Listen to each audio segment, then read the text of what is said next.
చంద్రబాబు నాయుడు గారు రా కదలిరా అనేటటువంటి అంశంతో అనేక సమావేశాలు ఆంధ్రప్రదేశ్ రాష్ట్రంలో అడ్రస్ చేస్తున్నటువంటి నేపథ్యంలో వారికి ఉన్నటువంటి అపరిమితమైనటువంటి అనుభవం, ఆ అనుభవంలో కూడా అబద్ధాలు చెప్పటంలో కన్నార్పకుండా అబద్ధాలు చెప్పేటటువంటి నేర్పరితనం, ఇవన్నీ కూడా రేపు రాబోయేటటువంటి రోజుల్లో అనేక అంశాల మీద మనకి ఆనందాన్ని, అదే రకంగా ఒక రకమైనటువంటి ఉత్తేజాన్ని కలిగించేటటువంటి రీతిలో చంద్రబాబు నాయుడు గారు మాట్లాడబోతున్నారా?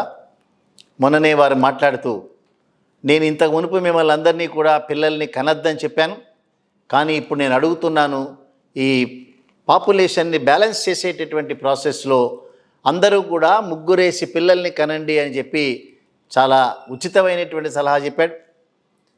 చెప్పడమే కాకుండా తల్లికి వందనం అనేటటువంటి ఒక కార్యక్రమాన్ని అండర్టేక్ చేస్తున్నాం. ఆ కార్యక్రమంలో భాగంగా మేము ఒక్కొక్క పిల్లవాడికి కూడా ఇవాళ జగన్మోహన్ రెడ్డి గారు ఏదైతే అమ్మ ఒడి అనేటటువంటి కార్యక్రమంలో 15,000 రూపాయలు ఒక్కొక్క కుటుంబానికి సంవత్సరానికి పిల్లల చదువుల నిమిత్తం ఏదైతే ఒక సంక్షేమ కార్యక్రమాన్ని అమలు చేస్తున్నాడో, దాదాపుగా 48 లక్షల మంది మహిళలు, కుటుంబాలు ఆంధ్రప్రదేశ్ రాష్ట్రంలో వారి యొక్క పిల్లలకి ఈ రకమైన కార్యక్రమాలు ఏదైతే అందుతున్నాయో ఆ కార్యక్రమాల పట్ల ఆ కుటుంబాలు కనబరుస్తున్నటువంటి ఒక కృతజ్ఞతాభావం ఎప్పుడైతే చంద్రబాబు నాయుడు వారికి సంబంధించిన మీడియా, వారికి సంబంధించినటువంటి వారి యొక్క స్పైస్ అందరూ కూడా, ఎవరైతే గూఢచారులందరూ కూడా గమనించారో, సో ప్రజల్లో మనం కనుక ఉండాలి అని అంటే అమ్మఒడి లాంటి కార్యక్రమాన్ని మనం అండర్టేక్ చేయాలని చెప్పటంతో అమ్మఒడి అనే కార్యక్రమానికి పేరు మార్చి అమ్మ వందనం అనేటటువంటి ఒక కార్యక్రమాన్ని పెట్టి ముగ్గురు పిల్లలున్నా కూడా మేము 45,000 రూపాయలు ఇస్తామని చెప్పారు. లోకేష్ గారు గణిత శాస్త్రంలో చాలా ప్రజ్ఞాశీలుడు కాబట్టి 15 × 3 90,000 రూపాయలుగా వారు లెక్క కట్టారు. బహుశా వారి యొక్క రెడ్ బుక్లో ఆ రకమైనటువంటి గణితం దాన్ని స్టోర్ చేసి ఉండొచ్చు. ఏవైనప్పటికీ తండ్రి 15,000 రూపాయలు చొప్పున ముగ్గురికి 45,000 రూపాయలు ఇస్తానని చెప్తే, కొడుకు 15,000 రూపాయల చొప్పున ముగ్గురికి 90,000 రూపాయలు ఇస్తానని చెప్పాడు. అదొక కన్ఫ్యూజన్ పక్కన పెడితే, సో ఒక పెద్ద అబద్ధాన్ని రాబోయేటటువంటి రోజుల్లో చంద్రబాబు నాయుడు అమలు చేయనటువంటి వాగ్దానాన్ని ఒక వాగ్దానం చేయటం అనేటటువంటిది మనం చూసాం. సో ఇటువంటి వాగ్దానాలు రేపటి నుంచి కూడా గుడివాడలో జరిగేటటువంటి ఒక కార్యక్రమంలో అటెండ్ కాబోతున్నారు. సో ప్రతి సమావేశంలో అటెండ్ అయ్యేటటువంటి వాళ్ళ సంఖ్య తక్కువగా ఉన్నా వారికి సంబంధించిన మీడియా మాత్రం లక్షలాది మంది ప్రజలు చంద్రబాబు నాయుడు గారి యొక్క ప్రసంగం కోసం ఎదురు చూస్తున్నారని రాస్తున్నారు. సో ఆ ప్రసంగంలో వారు మాట్లాడేటటువంటి మాటలు కానీ, ఆ ప్రసంగంలో వారి యొక్క పనితీరు, అంటే గడిచినటువంటి కాలంలో 14 సంవత్సరాలు నేను ముఖ్యమంత్రిగా చేశాను, మరొక 20 సంవత్సరాలు ప్రతిపక్ష నాయకుడిగా ఉన్నాను, సో 45 సంవత్సరాల కాలం ఆంధ్రప్రదేశ్ రాష్ట్రంలో కానీ తెలంగాణ రాష్ట్రంలో కానీ తెలుగు మాట్లాడేటటువంటి వ్యక్తులు దగ్గర ఉండే రాజకీయాల్లో 45 సంవత్సరాల సుదీర్ఘమైనటువంటి చరిత్ర కలిగినటువంటి రాజకీయ నాయకులు లేడని వారే చెప్తున్నారు, వేరే వాళ్ళు చెప్పకుండా. సో ఈ 45 సంవత్సరాల రాజకీయ జీవితంలో తను 45,000 రూపాయలు ఒక్కొక్క కుటుంబానికి ఎక్కడి నుంచి పట్టుకొచ్చి ఇస్తాడో చెప్పనటువంటి ఒక అబద్ధపు ప్రచారం, దానితో పాటుగా తను గడిచినటువంటి 14 సంవత్సరాల కాలంలో ఎందుకు ఇటువంటి స్కీమ్ని ఇంప్లిమెంట్ చేయలేకపోయినాడు, సమాధానం లేదు. గడిచినటువంటి కాలంలో దాదాపు 20 సంవత్సరాల కాలం ప్రధాన ప్రతిపక్ష నాయకుడిగా ఉన్న సందర్భంలో ప్రభుత్వానికి ఎక్కడా కూడా తల్లులందరూ కూడా పిల్లల్ని చదివించుకోలేక అవస్థలు పడుతున్నటువంటి నేపథ్యంలో వారికి ఎంతో కొంత ఆర్థిక సహాయం చేయాలని ఎప్పుడూ మాట్లాడలేదు.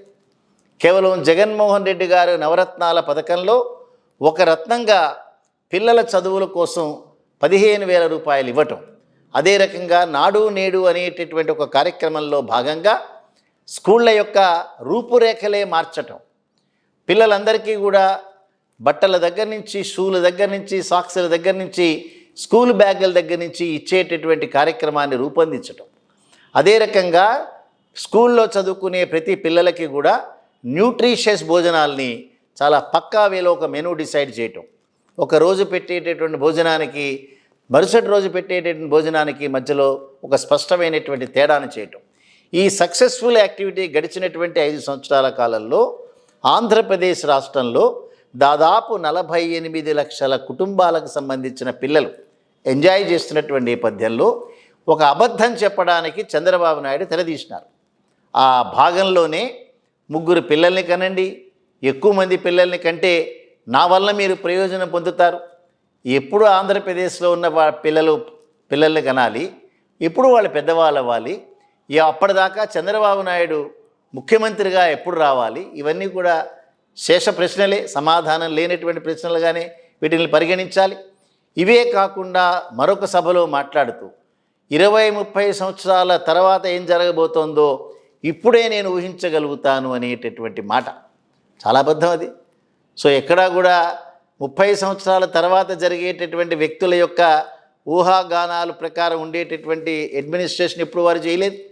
అదే రకంగా 15-20 సంవత్సరాల పిల్లవాడు ఏ రకంగా ఆలోచిస్తాడో 75 సంవత్సరాల ముసలివాడిని నేను ఆ రకంగానే ఆలోచిస్తానని మాట్లాడారు.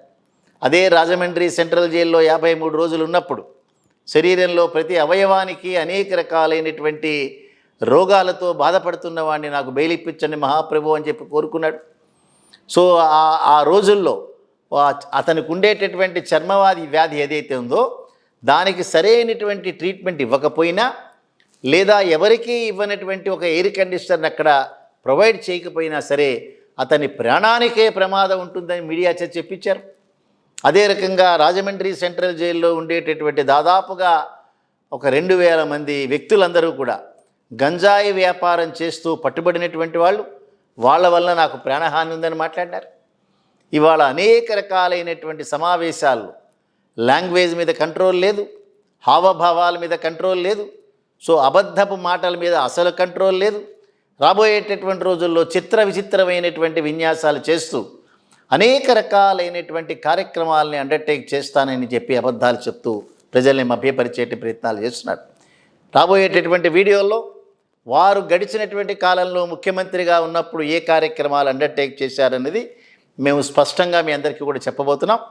సో ఇవాళ మేము చెప్పేటటువంటిది ఏంటంటే మోసపూరితమైనటువంటి వాగ్దానాలతో, మోసపూరితమైనటువంటి మాటలతో కొంత ఒక సెక్షన్ ఆఫ్ మీడియాని దగ్గర పెట్టుకుని అబద్ధాలను మాత్రమే ప్రచారం చేయటం అనేటటువంటిది అలవాటుగా చేసుకున్నటువంటి చంద్రబాబు అనేక ప్రాంతాల్లో ఈ అబద్ధాలు చెప్పడానికి తెరదీసినాడు.